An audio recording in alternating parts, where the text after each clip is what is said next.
Hi అండి, welcome to my channel. ఈరోజు మన రెసిపీ వచ్చేసి గుంటూరు స్టైల్ గోంగూర పచ్చడి ఎలా తయారు చేయాలో చూద్దామండి. ఈరోజు మనం ముందుగా నేనైతే బాండీ తీసుకొని ఎండుమిరపకాయలు 2 కట్టలు గోంగూర అయితే నేను తీసుకున్నాను. 2 కట్టలకు సరిపోను కారానికి సరిపోను మిరగాయలు 150 గ్రాములు తీసుకున్నాను. ఇప్పుడు అవి కొంచెం 2 స్పూన్లు ఆయిల్ వేసుకొని అవి దోరగా వేగించుకుందాం. ఇప్పుడు కొంచెం ఉప్పు వేసి అవి లైట్గా మాడిపోకోకుండా ఇవి వేపుకుందామండి. ఇప్పుడు మనం అదిగో చూడండి, సరిపోయినంత ఉప్పు వేసుకొని మాడిపోకుండా వేపుకుందాము ఎండుమిరపకాయలని. అవి చూడండి ఫ్రెండ్స్, అవైతే వేగిపోయినాయి. అవి తీసి ఇప్పుడు ఒక పక్కన గిన్నెలో పెట్టుకుందాము.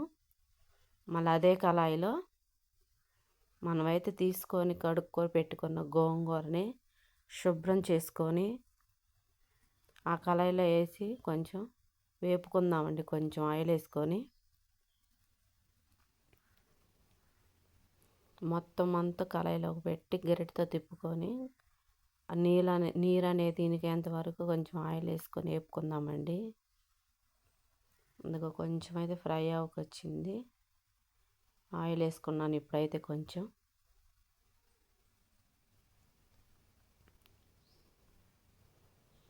ఎంతో టేస్టీగా ఉండిద్దండి గోంగూర పచ్చడి, న్యాచురల్గా చేసుకోవచ్చు. అదిగోండి చూడండి, కొంచెం అయితే వాటర్ ఇనికిపోయింది, కొంచెం అంటే ఫ్రై అయిపోయింది గోంగూర అయితే.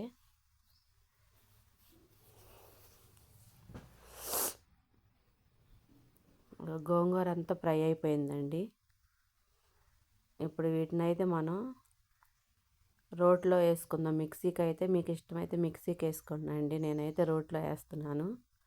ముందుగా రోల్ని శుభ్రంగా చేసుకొని పెట్టుకున్నాను. వాటిలోకి వేయించుకున్న ఎండుమిరపకాయలను అయితే వేసి దంచుతున్నాను. ఇప్పుడైతే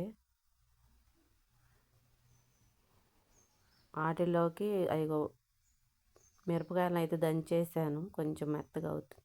కొంచెం మెత్తగా అయినా కొంచెం బరగైనా కొట్టుకుంటే సరిపోయింది ఫ్రెండ్. ఇప్పుడు వీటిలోకి వేయించుకున్న గోంగూరను అయితే వేసేద్దాం. అందుకని గోంగూరను వేసేసి మెత్తగా కొట్టి బండతోటి కొట్టుకుంటే మెత్తగా అయిపోయిద్ది.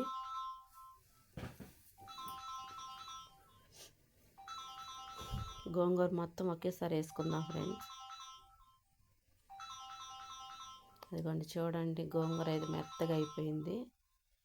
రోట్లో నూరుకున్న పచ్చడి ఎంతో టేస్టీగా ఉండిద్దండి. మీరు ఒకసారి ట్రై చేయండి.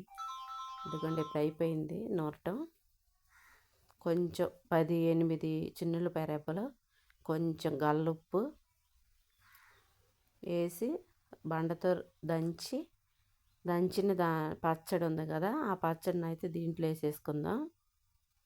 అది మెత్తగా మెదిగినాక ఇప్పుడు మనం ముందుగా ప్రిపేర్ చేసి పెట్టుకున్న పచ్చడిని అయితే దీంట్లోకి వేసేసుకుందాం.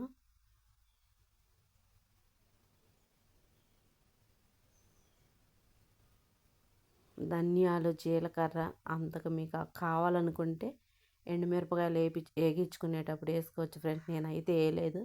తాలింపులో జీలకర్ర ఒక్కటే వేస్తాను, ధనియాలు అయితే నేను వేయలేదు. మీరు కావాలంటే వేసుకోవచ్చు.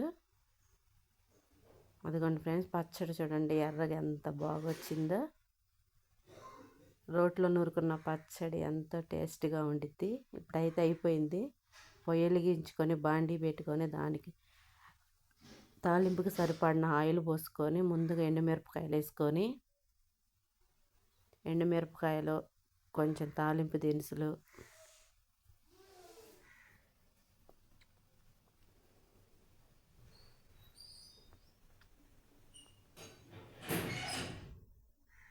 కొంచెం అయితే జీలకర్ర వేసాను దీంట్లో తాలింపులోకి.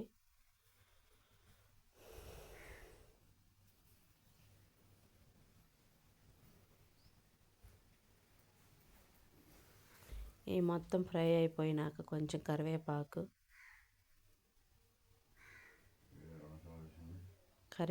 వేసుకున్న తర్వాత ఇప్పుడు మనం ప్రిపేర్ చేసి పెట్టుకున్న పచ్చడిని అయితే దీంట్లో వేసేద్దాం.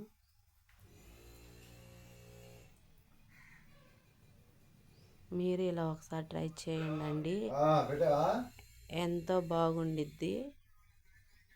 ఏవి ధనియాలు అవి ఏమి వేగించుకోకుండా ఇలా చేసుకుంటే వేడి వేడి అన్నంలోకి ఎంతో టేస్టీగా ఉండిద్దండి.